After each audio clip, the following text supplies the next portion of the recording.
어느 날 한 제자가 부처님께 물었습니다. 세존이시여, 제가 어제 꿈을 꾸었습니다.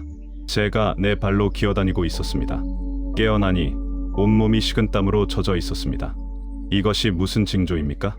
부처님께서는 한참을 침묵하시다가 조용히 말씀하셨습니다.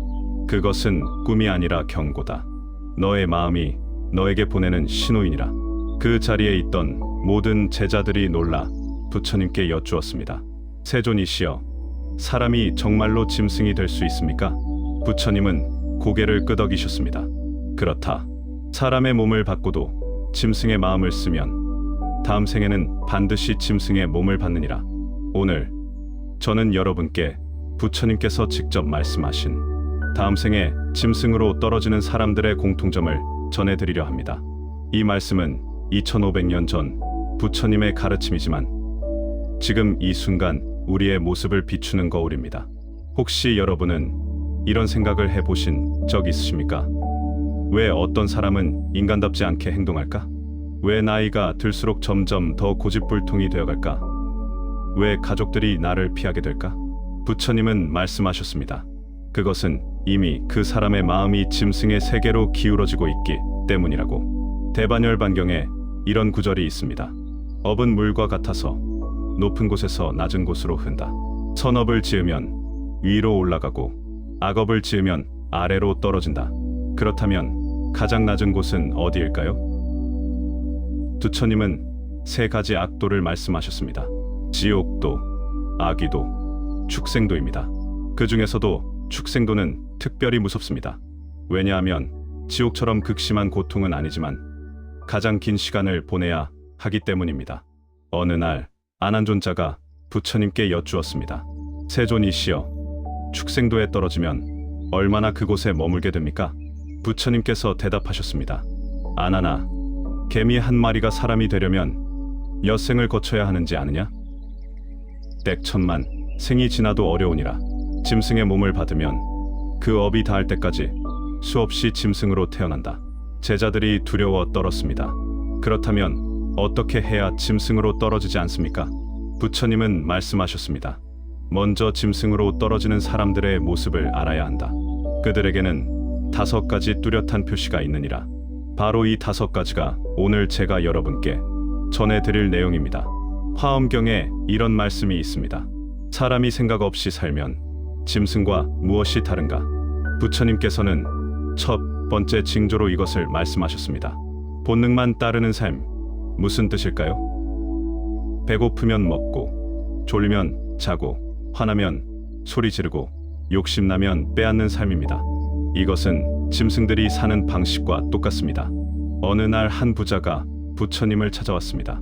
세존이시여, 저는 평생 열심히 살았습니다. 돈도 많이 벌었고 가족도 잘 먹고 살게 했습니다. 그런데 왜 제 마음은 항상 불안합니까? 부처님께서 물으셨습니다. 그대는 무엇을 위해 살았는가? 그 사람이 대답했습니다. 배고프지 않으려고 돈을 벌었고, 추위와 더위를 피하려고 집을 지었고, 편안하게 살려고 노력했습니다. 부처님께서 말씀하셨습니다. 그것은 짐승도 하는 일이다. 들짐승도 먹이를 찾고 굴을 파고 편안한 곳을 찾지 않느냐? 사람이 그것만 하며 산다면 짐승과 무엇이 다른가? 그 사람은 충격을 받았습니다. 그렇다면 사람은 무엇을 해야 합니까? 부처님께서 대답하셨습니다. 생각하고 깨닫고 자비를 베풀고 진리를 구하는 것이 사람이 할 일이니라. 만약 평생 먹고 자고 욕망을 채우는 일만 했다면 그 사람은 이미 사람의 마음을 잃은 것이다. 여러분, 지금 우리의 하루를 돌아보십시오. 아침에 일어나 밥 먹고 일하고 저녁 먹고 텔레비전 보고 잠듭니다. 내일도 똑같이 반복합니다. 이것이 우리의 일상이 아닙니까? 이것은 매우 위험한 신호입니다. 중화암경에는 이런 구절이 있습니다. 생각 없이 사는 하루가 쌓이면 다음 생은 생각 없는 몸을 받는다. 특히 나이가 들수록 이런 경향이 강해집니다. 젊었을 때는 꿈도 있고 배우려는 마음도 있었는데 나이 들면 그저 편하게 살려고만 합니다. 밥 먹고 산책하고 낮잠 자고 텔레비전 보는 것이 전부가 됩니다. 부처님은 경고하셨습니다. 이런 삶을 반복하면 의식이 점점 흐려진다고. 생각하는 힘이 약해지고 분별력이 사라지고 본능만 남게 된다고. 그리고 그 상태로 죽으면 다음 생에서는 정말로 본능만 있는 짐승의 몸을 받게 된다고 말입니다. 그렇다면 어떻게 해야 할까요? 부처님께서는 세 가지를 말씀하셨습니다. 첫째, 매일 경전을 읽으십시오. 하루에 한 구절이라도 부처님 말씀을 읽고 생각하면 의식이 맑아집니다. 둘째, 깊이 생각하는 시간을 가지십시오. 내가 지금 바르게 살고 있는가? 내 마음은 밝은가 어두운가? 이런 질문을 자신에게 던지십시오. 셋째, 남에게 베푸는 삶을 사십시오. 본능은 받으려고만 하지만 사람다움은 주는 데서 나옵니다. 자바암경에는 이런 말씀이 있습니다. 하루에 한 번이라도 깊이 생각하는 사람은 사람의 업을 짓고 생각 없이 사는 사람은 짐승의 업을 짓는다. 지금 이 순간부터 본능만 따르는 삶을 멈추십시오. 생각하고 배우고 깨닫는 삶을 시작하십시오. 그것이 짐승의 길을 피하는 첫걸음입니다. 어느 날 부처님께서 제자들과 함께 길을 가시다가 한 무리의 짐승을 보셨습니다. 개, 돼지, 닭들이 서로 먹이를 빼앗으며 싸우고 있었습니다. 부처님께서 제자들에게 물으셨습니다. 저들을 보라. 무엇이 보이느냐? 제자들이 대답했습니다. 서로 싸우고 있습니다. 부처님께서 말씀하셨습니다. 그렇다. 저들에게는 오직 자기만 있다. 자기 배만 부르면 되고 자기만 살아남으면 된다. 이것이 짐승의 세계이니라. 그리고 부처님은 이어서 말씀하셨습니다. 사람도 오직 자기만 생각하며 살면 짐승과 다를 바 없느니라. 이것이 축생도로 떨어지는 두 번째 징조다. 대승기실론에는 이런 구절이 있습니다. 나만 있고 남이 없는 마음은 축생의 마음이요, 나와 남이 함께 있는 마음은 사람의 마음이니라. 여러분, 주변을 한번 돌아보십시오. 이런 사람들이 보이지 않습니까? 자기 이익만 챙기는 사람, 가족조차 자기 편의대로 이용하는 사람, 남이 잘 되는 것을 시기하고 질투하는 사람, 조금만 손해보면 못 참는 사람. 이런 사람들은 겉으로는 사람의 모습을 하고 있지만 마음은 이미 짐승입니다. 경전에는 이런 이야기가 전해집니다. 어느 마을에 아주 부유한 노인이 살았습니다. 그에게는 세 아들이 있었는데 재산을 나눠줄 때가 되자 노인은 계산기를 꺼내 들었습니다. 큰아들에게 물었습니다. 너는 나를 몇 번 뵈러 왔느냐? 작은 일들에게 물었습니다. 너는 나에게 얼마를 썼느냐? 그리고 정확히 계산하여 재산을 나눴습니다. 자식들도 서로 한 푼이라도 더 받으려고 다투었습니다. 그 노인이 죽은 후 그 집 마당에 개 한 마리가 나타났습니다. 그 개는 평생 음식을 숨겨놓고 다른 개들이 오면 으르렁거리며 지켰습니다. 노인의 업이 그를 개로 만든 것입니다. 부처님은 말씀하셨습니다. 사람이 자기만 생각하면 마음이 좁아진다고. 마음이 좁아지면 세상도 좁아지고 결국 짐승처럼 자기 영역만 지키려 든다고. 특히 나이가 들면 이런 경향이 더 심해집니다. 젊었을 때는 그래도 양보할 줄 알았는데 나이 들면 한 푼도 손해보기 싫어합니다. 자식들에게도 계산적이 되고 며느리가 쓰는 돈도 일일이 따집니다. 이것은 단순한 성격 문제가 아닙니다. 마음이 점점 짐승의 세계로 기울어지고 있다는 신호입니다. 법구경에는 이런 구절이 있습니다. 자기만 아는 마음은 감옥이요, 남과 함께하는 마음은 자유니라. 그렇다면 어떻게 이 마음을 바꿀 수 있을까요? 첫째, 남의 입장에서 생각하는 연습을 하십시오. 내가 저 사람이라면 어떨까? 이렇게 물어보는 것입니다. 둘째, 작은 것이라도 나누는 습관을 들이십시오. 음식 한 접시라도 이웃과 나누고 좋은 소식이 있으면 함께 기뻐하십시오. 셋째, 남이 잘 되는 것을 축하하십시오. 시기와 질투를 버리고 진심으로 기뻐하는 마음을 내십시오. 화엄경에는 이런 말씀이 있습니다. 한 사람의 기쁨을 만 사람이 함께 기뻐하면 그 복은 만 배가 되느니라. 지금 이 순간부터 자기중심적 생각을 내려놓으십시오. 나만이 아니라 우리를 생각하십시오. 그것이 사람다움을 지키고 짐승의 업을 끊는 길입니다. 부처님께서 제자들에게 이렇게 말씀하셨습니다. 말을 들으면 그 사람을 알 수 있고 행동을 보면 다음 생을 알 수 있느니라. 어느 날 한 제자가 물었습니다. 세존이시여, 어떤 말과 행동이 축생도로 가는 길입니까? 부처님께서 대답하셨습니다. 사나운 말, 거친 행동, 위협하는 모습이 그것이니라. 이것이 세 번째 징조다. 육아사지론에는 이런 구절이 있습니다.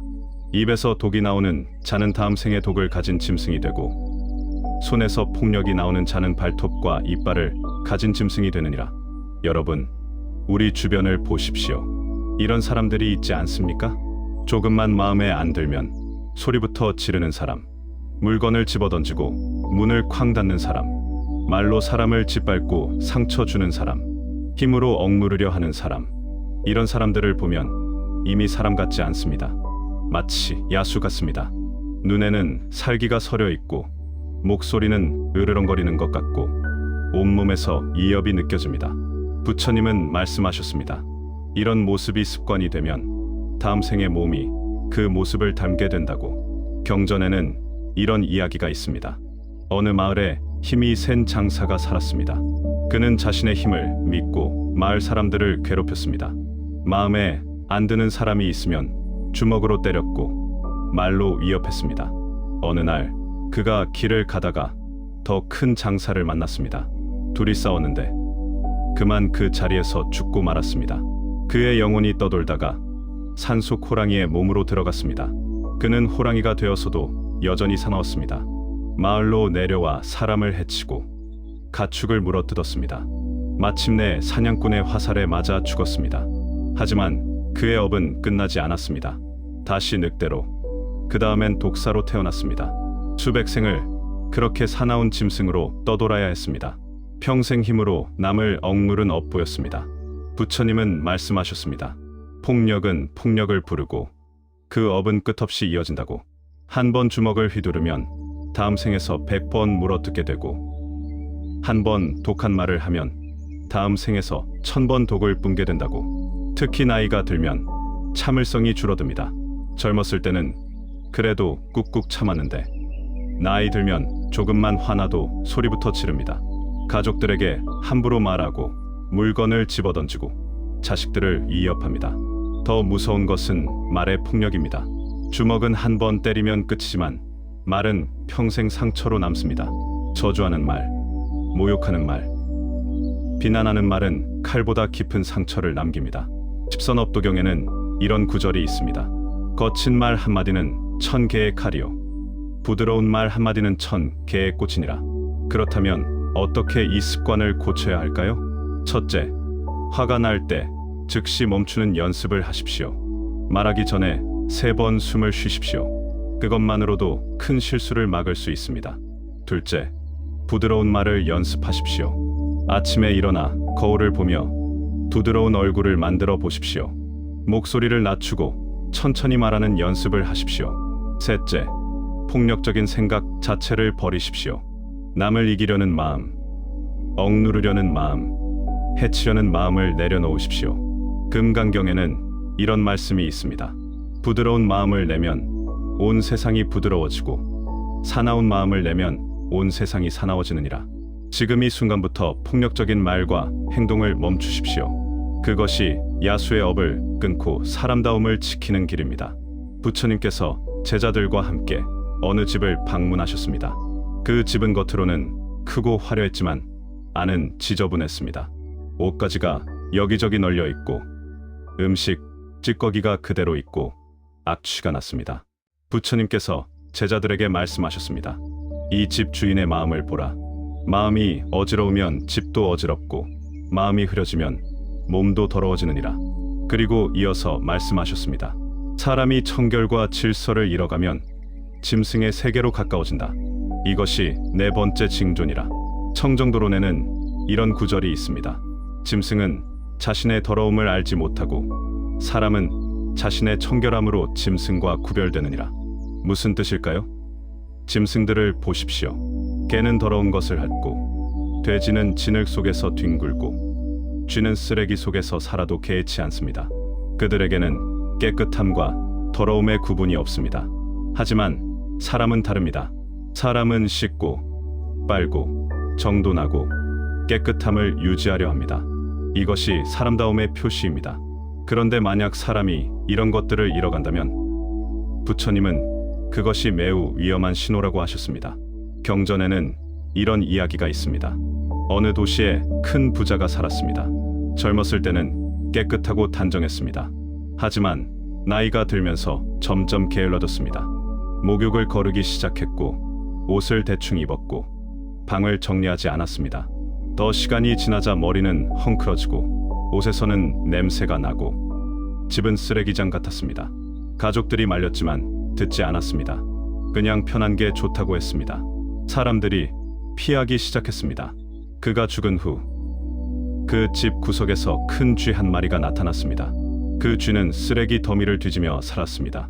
더러움을 즐기는 업이 그를 쥐로 만든 것입니다. 부처님은 말씀하셨습니다. 청결은 단순히 몸을 깨끗이 하는 것이 아니라고. 그것은 마음의 청정함이 밖으로 드러나는 것이라고. 마음이 흐려지면 몸도 흐려지고 주변도 흐려진다고. 특히 나이가 들수록 이런 경향이 나타나기 쉽습니다. 귀찮다는 이유로 씻지 않고 옷을 갈아입지 않고 집을 치우지 않습니다. 이것을 그냥 노화라고 생각하면 안 됩니다. 이것은 의식이 흐려지고 있다는 신호입니다. 대승기실론에는 이런 구절이 있습니다. 의식이 맑으면 모든 것이 질서를 이루고 의식이 흐려지면 모든 것이 혼란에 빠지느니라. 여러분, 지금 당장 자신을 돌아보십시오. 옷은 깨끗합니까? 몸은 청결합니까? 강은 정돈되어 있습니까? 만약 아니라면 이것은 단순한 게으름이 아닐 수 있습니다. 그렇다면 어떻게 해야 할까요? 첫째, 매일 몸을 깨끗이 하십시오.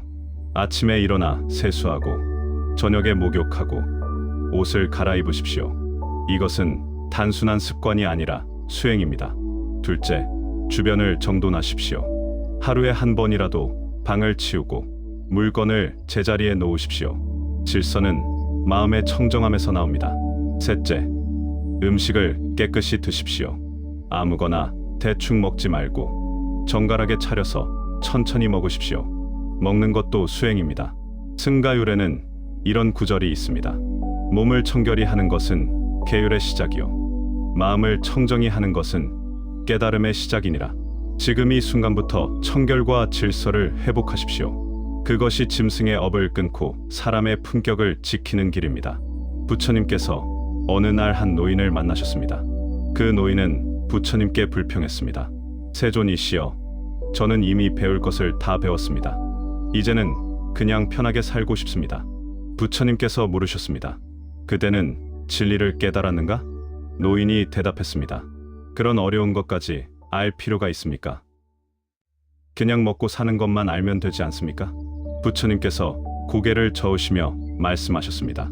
배움을 멈추는 순간 그 사람은 이미 사람이기를 포기한 것이니라. 이것이 5번째 징조다. 대반열반경에는 이런 구절이 있습니다. 짐승은 태어난 순간부터 완성되어 있고 사람은 평생 배우며 성장하느니라. 무슨 뜻일까요? 개는 태어나서 자라면 개가 됩니다. 더 이상 배울 것이 없습니다. 평생 그 상태로 삽니다. 짐승은 모두 그렇습니다. 본능대로 살다가 죽습니다. 하지만 사람은 다릅니다. 평생 배우고 성찰하고 성장합니다. 어제보다 오늘이 나아지려 노력하고 더 깊은 진리를 구합니다. 이것이 사람과 짐승의 가장 큰 차이입니다. 그런데 만약 사람이 배움을 멈춘다면, 성찰을 그만둔다면 부처님은 그 순간부터 그 사람은 짐승의 세계로 향한다고 하셨습니다. 경전에는 이런 이야기가 있습니다. 어느 마을에 학자가 살았습니다. 젊었을 때는 책을 읽고 글을 쓰고 진리를 탐구했습니다. 사람들이 그를 존경했습니다. 하지만 나이가 들자 그는 말했습니다. 이제 충분히 배웠다. 더 이상 새로운 것을 배울 필요가 없다. 그리고 책을 덮었습니다. 처음에는 괜찮았습니다. 하지만 시간이 지나자 그의 생각이 굳어지기 시작했습니다. 새로운 것을 거부하고 옛날 방식만 고집했습니다. 젊은이들의 말을 듣지 않고 자기 생각만 옳다고 했습니다. 더 시간이 지나자 그는 아무것도 하지 않았습니다. 그냥 앉아서 밥 먹고 텔레비전 보고 잠만 잤습니다. 의식이 점점 흐려졌습니다. 그가 죽은 후 그 마을의 한 집에서 나귀 한 마리가 태어났습니다. 그 나귀는 평생 맷돌만 돌렸습니다. 똑같은 길을 빙빙 돌며 평생을 보냈습니다. 배움을 멈춘 업보였습니다. 부처님은 말씀하셨습니다. 사람이 배우기를 멈추면 마음이 굳어진다고. 마음이 굳어지면 생각이 멈추고, 생각이 멈추면 의식이 흐려진다고. 그리고 그 상태는 짐승과 같다고. 법구경에는 이런 구절이 있습니다. 하루라도 배우지 않으면 하루만큼 퇴보하고, 평생 배우지 않으면 짐승이 되느니라. 특히 나이가 들면 이런 위험이 커집니다. 나이 들었다는 이유로 배움을 포기하고 새로운 것을 거부하고 옛날 방식만 고집합니다. 이것은 매우 위험합니다. 여러분, 지금 자신에게 물어보십시오. 최근에 새로운 것을 배웠습니까? 경전을 읽었습니까? 자신을 돌아보는 시간을 가졌습니까? 만약 아니라면 이것은 큰 경고입니다. 그렇다면 어떻게 해야 할까요? 첫째, 매일 조금씩이라도 배우십시오. 부처님 말씀 한 구절이라도 읽으십시오. 나이는 핑계가 될 수 없습니다. 둘째, 자신을 돌아보는 시간을 가지십시오. 오늘 나는 바르게 살았는가? 내 마음은 맑았는가? 이렇게 스스로에게 물으십시오. 셋째, 겸손한 마음을 가지십시오. 나이가 많다고 다 아는 것이 아닙니다. 배울 것은 끝이 없습니다. 화엄경에는 이런 말씀이 있습니다. 끝까지 배우는 자는 부처가 되고 중간에 멈추는 자는 중생이 되느니라. 지금 이 순간부터 다시 배우기 시작하십시오. 늦은 것이 아닙니다. 숨이 붙어 있는 한 배울 수 있고 배우는 한 사람입니다. 부처님께서 인멸하시기 전 마지막으로 제자들에게 하신 말씀이 있습니다. 게으르지 말고 정진하라. 모든 것은 변하느니라. 이 말씀의 의미는 무엇일까요? 지금 우리가 어떤 마음을 쓰고 어떤 말을 하고 어떤 행동을 하느냐에 따라 다음 생이 결정된다는 것입니다. 오늘 제가 전해드린 5가지 징조를 다시 한번 되새겨 보십시오. 첫째, 본능만 따르는 삶을 살고 있지는 않습니까? 둘째, 오직 자기만 생각하며 살고 있지는 않습니까? 셋째, 폭력적인 말과 행동을 하고 있지는 않습니까? 넷째, 청결과 질서를 잃어가고 있지는 않습니까? 다섯째, 배움과 성찰을 멈추었습니까? 만약 이 중 하나라도 해당된다면 지금 이 순간이 바로 바꿀 때입니다. 과거는 이미 지나갔습니다. 중요한 것은 지금입니다. 법화경에는 이런 구절이 있습니다.